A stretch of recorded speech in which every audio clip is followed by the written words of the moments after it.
Dear parents, ha? Alam nyo, nung simula ako mag-drive, ito na kadalasang nakikita ko. So, noon, wala akong idea, no? Ngayon, talagang nakikita ko na.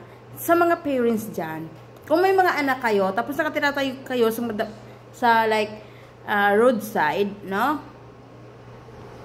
Kahit sabihin niyo pa yung anak niyo, marunong na sila, alam nila yung danger na, huwag nyo naman sanang, pakalala na po ha, huwag nyo pong yung mga, nakikita kong mga bata, nagbabike, like 5-year-old, 6 years old, nagbabike sa kalsada, sa main highway ha. I mean, wala naman akong problema kung sana nakatira kayo sa mga bundok side kasi less na mga sasakyan ng mga dumadaan.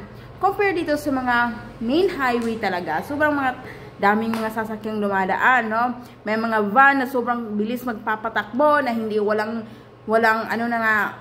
time sa paghihinto. So may mga maraming, hindi lang van, mga maraming sasakyan.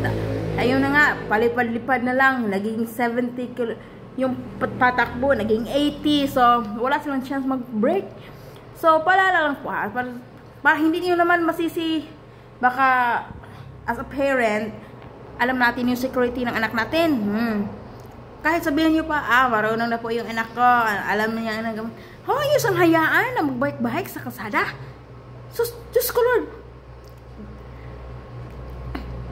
Ang mga bata kasi, mga unpredictable yung mga action nila.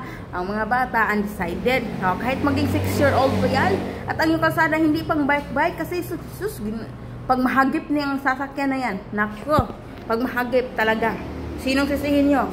First of all, sisihin nyo ang pagiging parent nyo kasi hindi nyo iniuna yung security ng anak nyo. Kasi alam nyo naman, dito sa Pinas, na hindi ito katulad ng ibang bansa na nag-iingat na mag-drive patakbo lang dito.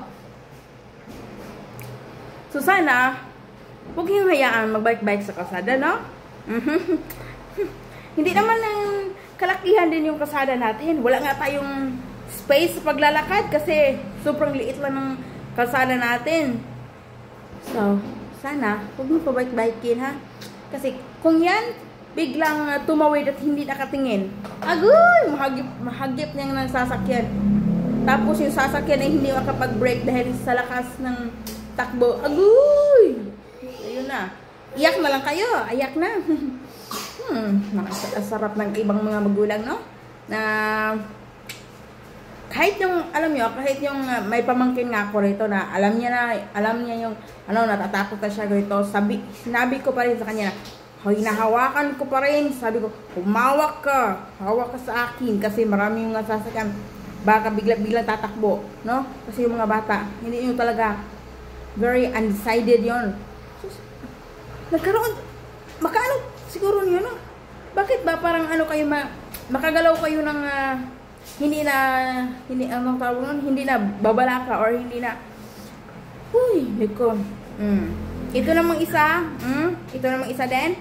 Sumakay ng tricycle, no? Alam niyo naman, no?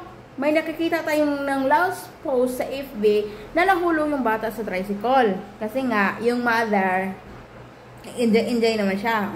Ulitin ko po to ha. Dami ko nang nakikita nito. Mamaya lang maghag-hag ka sa asawa mo, ha? Mas maganda, hawakan mo yung anak mo, sumakay na, kapag kayo, yung mga anak nyo, may 5 years old, 6 year old, 3 year old, bawal mo nang maghag-hag sa asawa sa tricycle nyo, ha? Dapat, sumakay kayo sa tricycle, kasama yung mga bata, hindi sa asawa maghag-hag, tapos, yung ibang parent, tumatagong kumakain, mamaya na, sa bahay na lang kayo kumain, ha? Sa bahay kayo kumain. Huwag kayong patago-tago dyan. Tapos,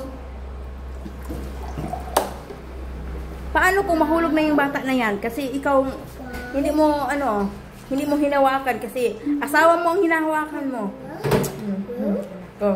Dapat, hawakan ng mga bata. Kasi matulad yan sa nakita ko sa Facebook na nahuhulog. Nahulog yung bata kasi yung mother nasa driver side sumasakay. Katapos, sino sisihin niya?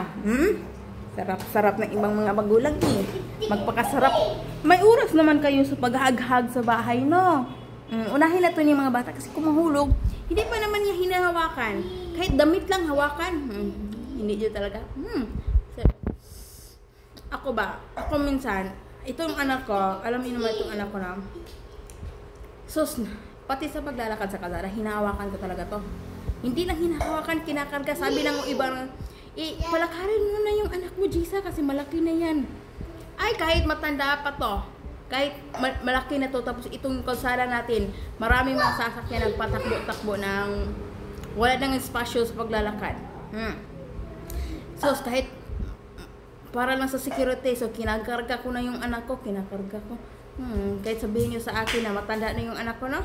Kahit minsan, ano na yan to, hindi nakaalam kasi, hindi nakaalam kung anong danger kasi kung si papa niya palagi niyang kinakarga kasi sa kalsada ang hirap nga maglakad kasi nga wala tayong kasi dito sa mga provincial side wala tayong mga space na para sa tao para sa paglalakad. Sarap naman din. Kaya ako todo ingat ko talaga sa anak ko, no?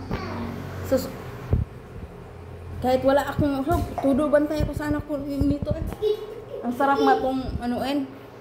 Pero alam nyo, tayong nanay dapat we make sure there's security. Kahit magiging medyo pang batang-bata na yan dahil sa sobrang clingy natin sa kanila. Pero at least alam natin yung safe sila ba? Safe sila. Okay? Mga mothers?